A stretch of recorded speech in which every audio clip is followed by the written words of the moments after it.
This was going to be a how to fix back pain video, and then it evolved into some pretty abstract stuff. And so this is going to be basically the progression for all rehabilitation. So no matter what your injury is, this is how to get yourself back to what you should consider baseline as a person or as an athlete. So you're gonna simplify your perception of yourself, and you're gonna think of yourself as basically just a coherent wave moving across the floor, through the field, wherever you're going, right? You're an athlete on a field, right? So you're in a field. What moves through a field? Waves move through a field. So like in your one event, like you want the whole wave to be you. And so when you get injured, an injury, any injury, no matter where it is that a chunk of you gets separated from the totality of the field. So if something's not operating with you, you could call it injured, right? Like, oh, I just broke your arm. And it's like, okay, see, that's like it's detached from the main wave, literally. And so it has to stitch itself back together.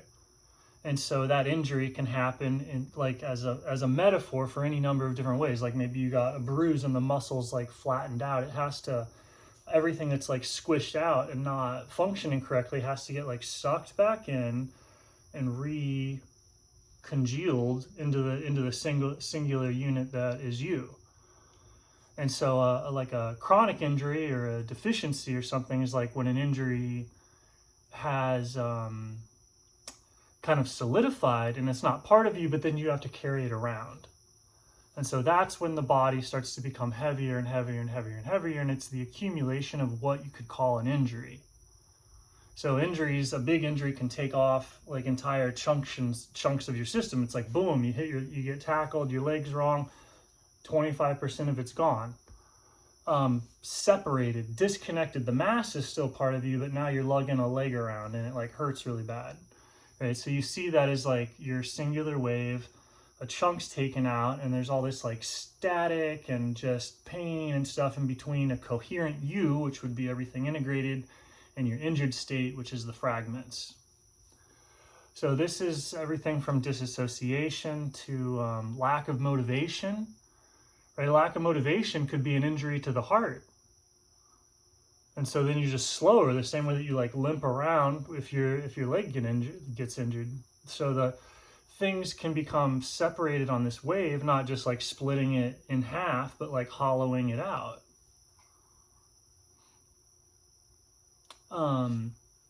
So lots of different ways, but the healing progression is always the same in that everything, no matter what, no matter if it's high functioning or low functioning, it needs to fall back into baseline.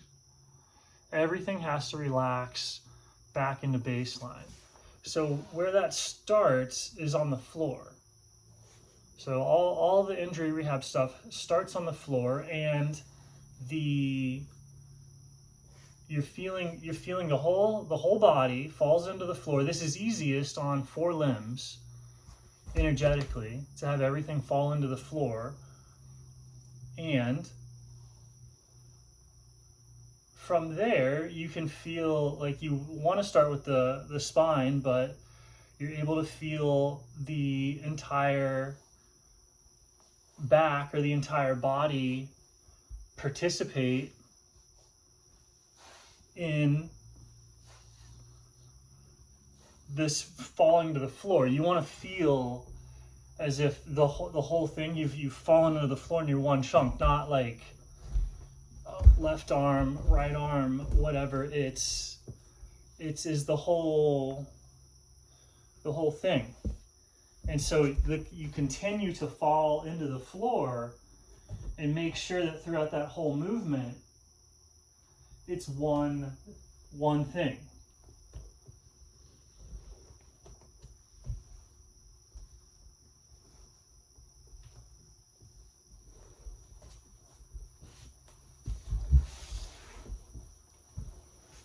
And so that's, as you explore that, you'll find that over there, oh, I'm not one thing. Like, oh, something starts to hurt, or I split into two, or there's not enough strength to like hold it together to be one thing. And so you'll find like postures, and if you're healthy, you'll have the full range of all the calisthenic floor routine just rolling into it by exploring these movements and relaxing on the floor.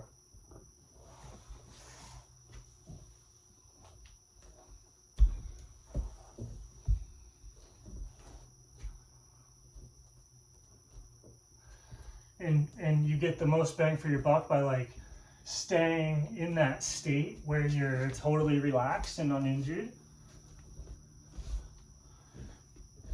You know, you could literally do this for 30 minutes.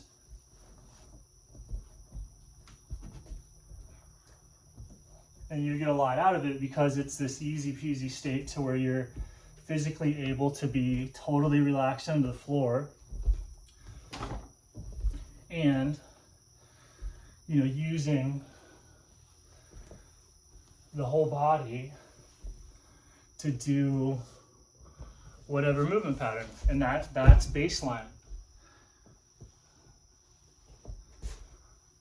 And so if you're injured, then it's just 20, 30 minutes a day until everything's just comfortable.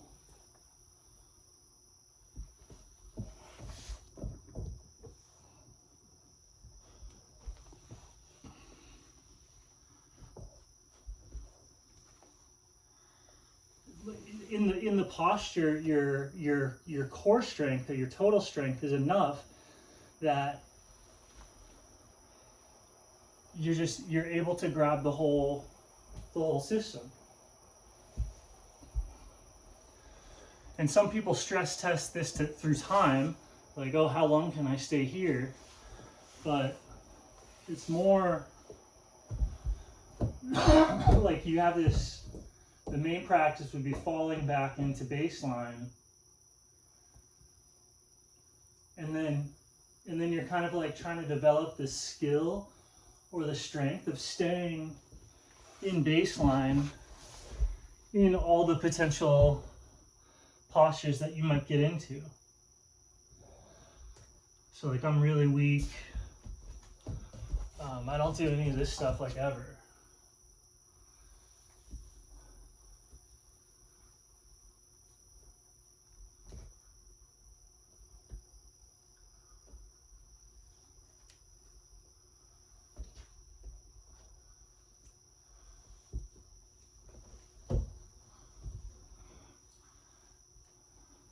And so I'm just constantly working that sinking feeling. And then once you've sunken into the floor again, the floor is baseline, once you've sunk into that, it's like your whole body, all of the water becomes a field that you're inside of, and you can swim. Like, there's literally like a flotation thing to it. So it's like that sinking thing is water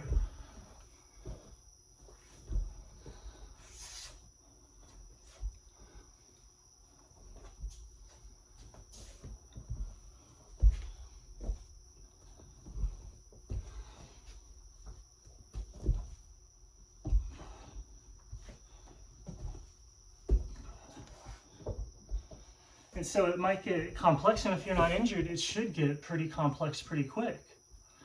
And the less and less injured you are, the more all this stuff should be open. And if it's all the way open, and your like ground routine is great, which like mine's not, like incredibly injured, right? So this is just, if I'm not doing this, I'm not actually serious about the rehab, because the rehab is this.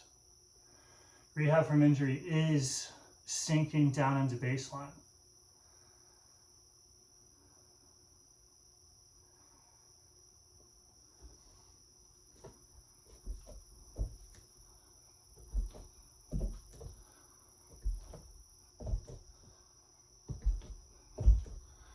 And so as I do like whatever movement, that one, I'm trying to stay inside of the water, which is entirely relaxed onto the floor. So sometimes there's going to be physical impairments, like the bone's broken, or the tissue's not actually hydrated, or something's going on. But a lot of times it's a mental deficiency.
And so, like, really, no matter where you're at, like the most basic baby calisthenic movements, as you work like deeper and deeper relaxation,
and so as you just like explore the thing, you might find whole areas that are like not very involved. But that's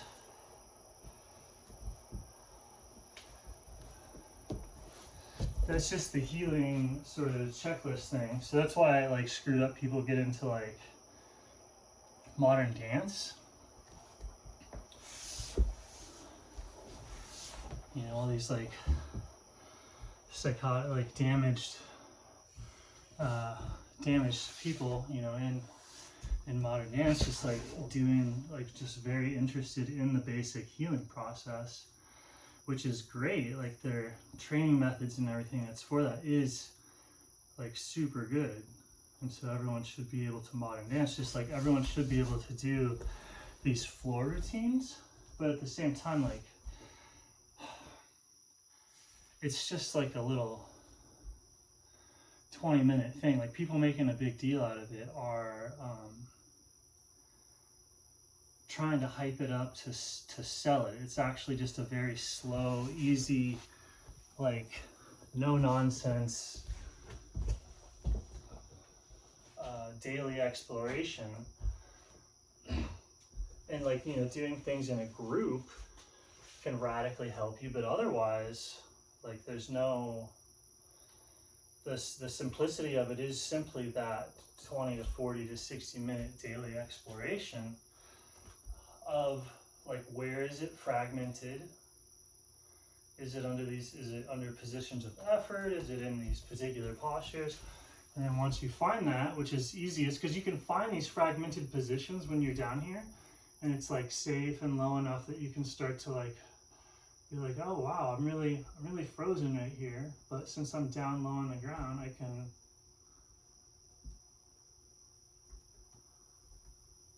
start to try and see how does my whole body communicate with that area.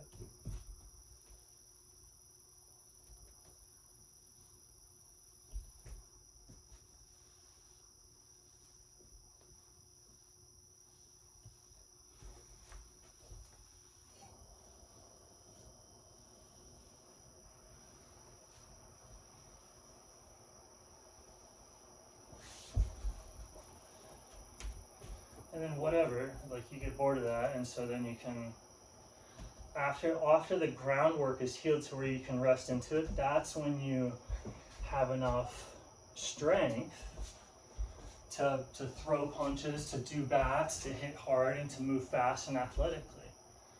It's only to the degree that you can just casually like load the joint in those positions and do like very soft acrobatic ground flows.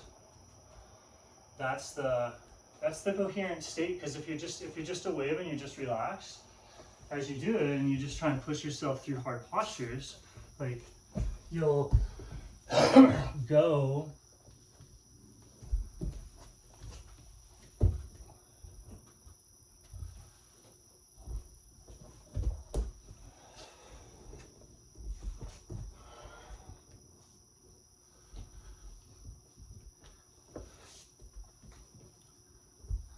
and so you could see as you get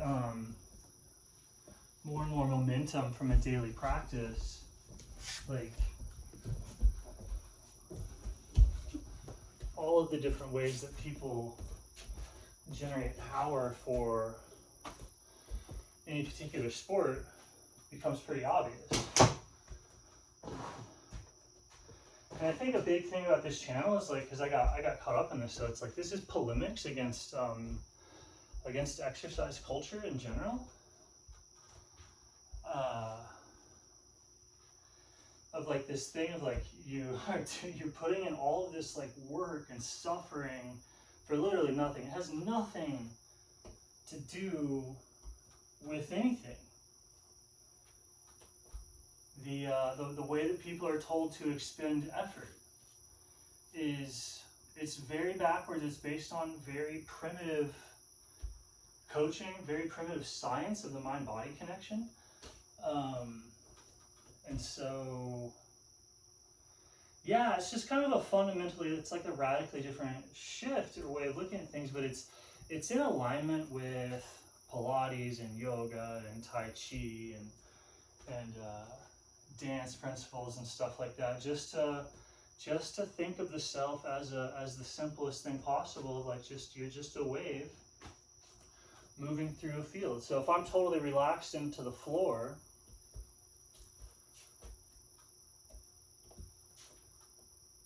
I'm just one wave.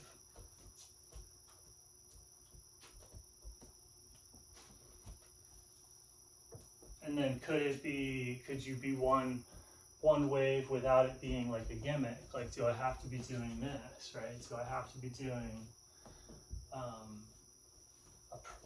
do I have to be practicing to be one thing? Does that, because it's like when you're practicing, that stimulation is added to the event to get it to kind of like swirl and cohere. And when you're adding that stimulation to it, you've fragmented, right? Because you're adding something to the system to get it to sync. So it's like, can it be, okay, yeah, add something to the system. Okay, like, wow, yeah, you're coherent, you're a single wave. You see that you're a single wave, can you stop messing with it and just keep it?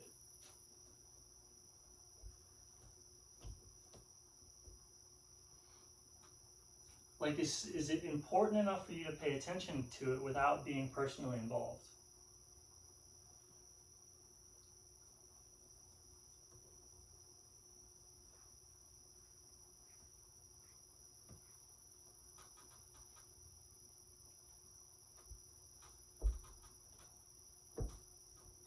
And when somebody consciously pays attention from that level, it has interesting effects on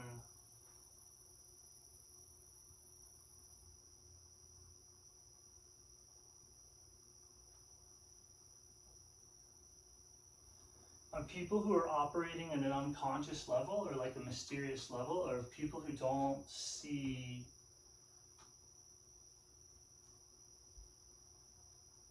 what's happening right here as real.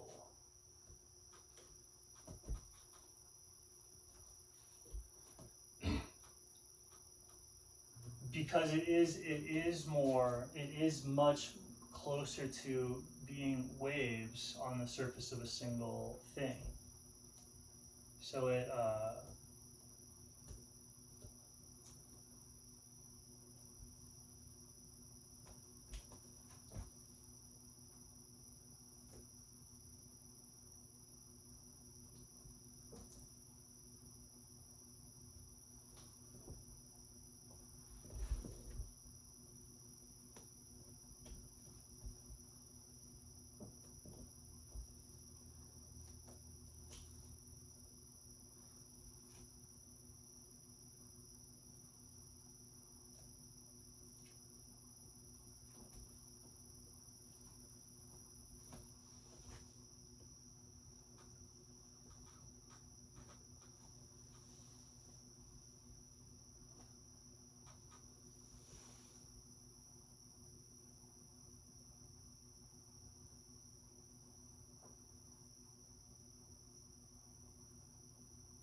and so relaxing and becoming one thing is truly how to make the system better, but it often is like when you do that, it's like there might be a bunch of impurities or toxins dissolved in the one thing. And so falling into it, like let's say that you've broken a part off and like part of it's become more toxic and the other parts become less toxic, and you're disassociated, identifying mostly with the less toxic side. When you actually relax into one being again, then you're falling into, you know, a toxic state or a toxic situation, or like, yeah, you've relaxed into one being, but a part has been isolated for so long that it's dead, and then it's just calcified bone that it can't really take any like water into it. So then that kind of like, when you see stuff like that, it kind of like that simultaneously like opens the heart to grief, which can sort of paradoxically like start to resurrect tissue a bit, and that can be very dramatic. Or it's the same thing as actually doing, you know, if you do the exercise consistently, like every day, or, you know, 3 times a week or whatever, like unbroken focus, like you will resurrect tissue by by applying structure and order and simplicity and allowing and sort of a willingness to dissolve back into being to the floor exercise or whatever, that will resurrect tissue. Like, you will recover from injuries. Like, things will come back to life. Like, the shoulder will get its function back. So you can't actually bring tissues back. When you're first doing stuff, it might be like, oh, like I've actually been hurting that thing, or you can be like using parts of your body like a tool rather than as you, and so it's like all of the movement kind of hurts it the way that like a walking stick would wear down. A lot of people have like this materialistic, just if you unconsciously pick up a lot of the beliefs of culture right now or culture 20 years ago, there's a tendency to use the body like an object, and so you're moving it around with the muscles and stuff, and all of that just constantly grinds and causes inflammation and wear and tear, because it's wearing down the same way that like using a walking stick or your shoes wear down, right? Like, when you objectify something, it turns it into like a suit, and so it stops healing. And so that's the same as like your feet, they don't wear out. Like, it's only when you wrap yourself in something dead, that as you walk on it, it's like, oh crap, that dead thing just wore out. Like, my shoes have a hole in them. Like, no, your feet don't ever get holes in them. They adapt. They tell you to slow down. They respond. They get thicker. Like, so the living parts don't really wear down. So people will be using their shoulder, using their knee, using their body as something separate from their soul or their being. So it's a constant wear and tear on everything.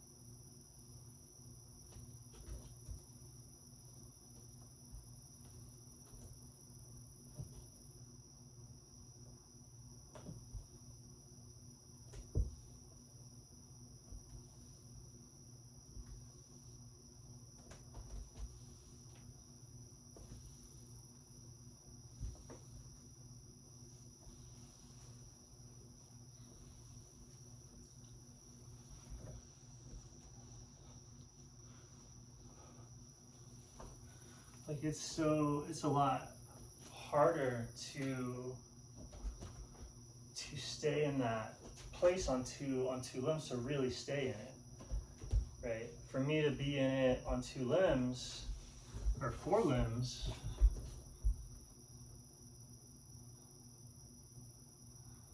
it's easy. Even 3, it's pretty easy. But when you actually go to 2,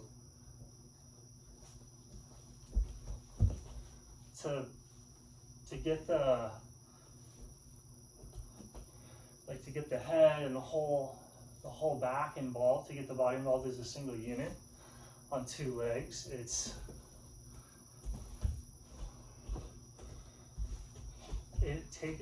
the movements get pretty big.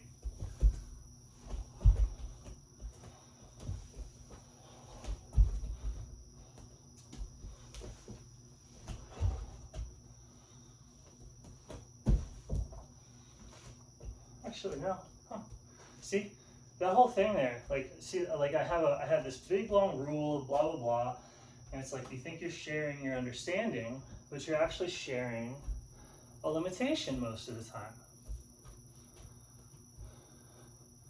So it's like, probably around everybody's stuff is like, there's probably some core of like something, but then everything else, all the understanding is a limitation, you know?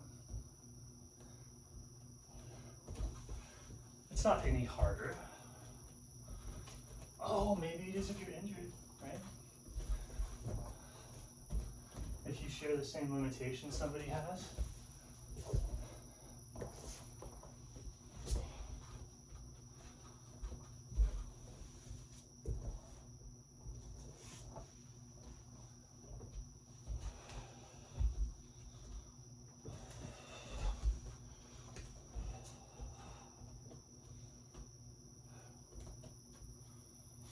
But like if that's there, you're not gonna have like chronic back pain or anything weird. And so if something is weird happening, you'll probably end up being like, oh man, I feel weird right here. And you end up doing a lot of side planks and a lot of the normal traditional prehab rehab that people learn and are told to do if they have like a decent teacher. But a lot of teachers will just ignore what's super screwed up about you and not even know how to fix it. It's like outside of the scope of the practice, right? So you kind of have to, you just have to do this, you have to do it on your own, I think.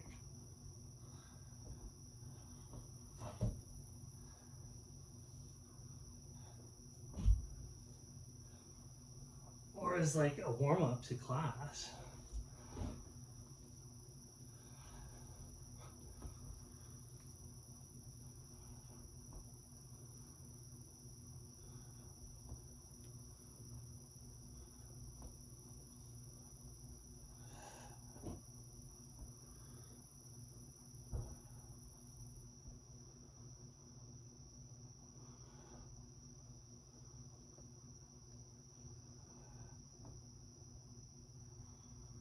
See, I'm putting so much pressure like into my face and stuff that I've never done before. So you can just find new stuff forever.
So in this position or one like it, you can just sort of try and let your spine exist,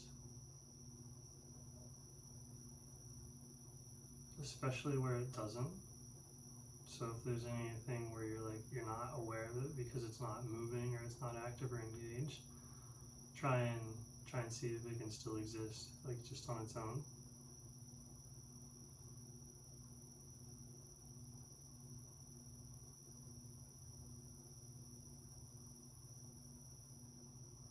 And so that changes the state of the water around that area from agitated or in motion in a current to like aware.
like it's good to go into a limiting posture of like, oh, there's my range of motion, but like just because it's good to go there doesn't mean it's good to that's like the good posture.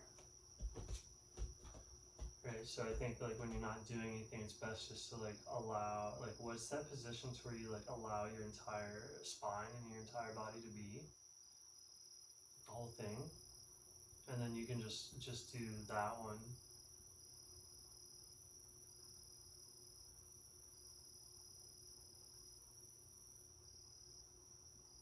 And that's usually not too flashy, nor is it too like meager. Anyway, I'm sleepy.